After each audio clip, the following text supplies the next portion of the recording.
श्री कृष्ण कन्हैया लाल की जय हो। बोले श्री वृंदावन बांके बिहारी लाल की जय हो। सभी भक्तों को राधे राधे। आज हम पढ़ेंगे भगवत गीता के दूसरे अध्याय का 29वां श्लोक। चलिए शुरू करते हैं। अभी तक चैनल को सब्सक्राइब नहीं किया है तो चैनल को सब्सक्राइब कर लाल बेल आइकन को प्रेस करें ताकि आने वाली वीडियो की नोटिफिकेशन आपको सबसे पहले मिल जाए। और वीडियो अच्छी लगे तो एक लाइक ज़रूर करें।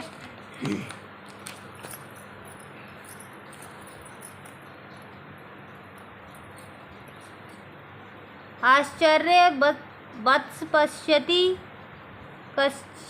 कश्चिदेन माश्चर्य वर्धति ददति तथैव चान्यः आश्चर्य वचनं मन्यः शृणोति श्रुत्वाप्येन वेद न चैव कश्चित्। कोई आत्मा को आश्चर्य से देखता है, कोई इसे आश्चर्य की तरह बताता है तथा कोई इसे आश्चर्य की तरह सुनता है, किंतु कोई इसके विषय में सुनकर भी कुछ नहीं समझ पाते।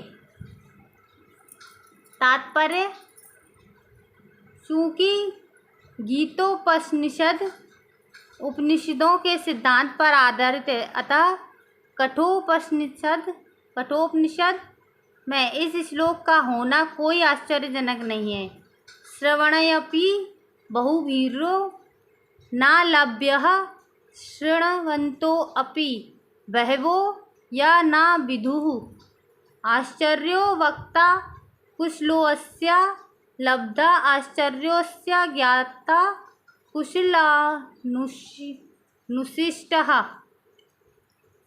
विशाल पशु, विशाल वट वृक्ष एवं तथा 1 इंच स्थान में लाखों करोड़ों की संख्या में उपस्थित सूक्ष्म कीटाणुओं के भीतर अणु आत्मा की उपस्थिति निश्चय रूप से आश्चर्यजनक है। अल्पज्ञ तथा दुराचारी व्यक्ति अणु आत्मा के स्फुलिंग के चमत्कारों को नहीं समझ पाता है, भले ही उसे बड़े से बड़ा ज्ञानी जिसने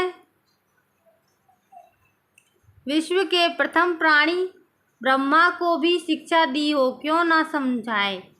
वस्तुओं के स्थूल भौतिक बोध के कारण इस युग के अधिकांश व्यक्ति इसकी कल्पना नहीं कर सकते कि इतना सूक्ष्म कण किस प्रकार इतना विराट तथा इतना लघु बन सकता है। अतः लोग आत्मा को उनकी संरचना या उनके विवरण के आधार पर ही आश्चर्य से देखते हैं।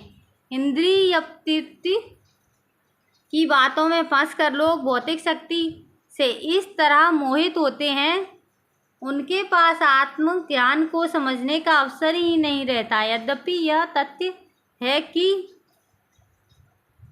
आत्मज्ञान के बिना सारे कार्यों का दुष्परिणाम जीवन संघर्ष में पराजय के रूप में होता है। संभवतः उन्हें इसका कोई अनुमान नहीं होता कि मनुष्य को आत्मा के विषय में चिंतन करना चाहिए और दुखों का फल खोज निकालना चाहिए। ऐसे थोड़े से लोग जो आत्मा के विषय में सुनने के इच्छुक हैं, इच्छा अच्छी संगति पाकर भाषण सुनते हैं, किंतु कभी कभी अज्ञानवश वे परमात्मा तथा अणु आत्मा को एक समझ बैठते हैं। ऐसा व्यक्ति खोज पाना कठिन है। जो परमात्मा अणु आत्मा उनके पृथक कार्यों तथा संबंधों एवं अन्य विस्तारों को सही ढंग से समझ सके, इससे अधिक कठिन है ऐसा व्यक्ति खोज पाना जिसने आत्मा के ज्ञान को पूरा लाभ उठाया हो और जो सभी पक्षों से आत्मा की स्थिति का सही निर्धारण कर सके। किंतु यदि कोई किसी तरह से आत्मा के इस विषय को समझ लेता है तो उसका जीवन सफल हो जाता है। इस आत्मज्ञान को समझने का सरलतम उपाय यह है कि अन्य मतों से विचलित हुए बिना परम प्रमाण भगवान कृष्ण द्वारा कथित भगवत गीता के उपदेशों को ग्रहण कर लिया जाए। किंतु इस लिए भी इस जन्म में या पिछले जन्मों में प्रचुर तपस्या की आवश्यकता होती है, तभी कृष्ण को श्री भगवान के रूप में स्वीकार किया जा सकता है। पर कृष्ण को इस रूप में जानना शुद्ध भक्तों की अहेतुकी कृपा से ही होता है, अन्य किसी उपाय से नहीं। आज तक के लिए इतना ही। वीडियो अच्छी लगी हो तो लाइक करें, ज़्यादा से ज़्यादा भगवत प्रेमियों को शेयर करें। तब तक के लिए सभी को राधे राधे। जय राम जी की। कल पढ़ेंगे 30वां श्लोक।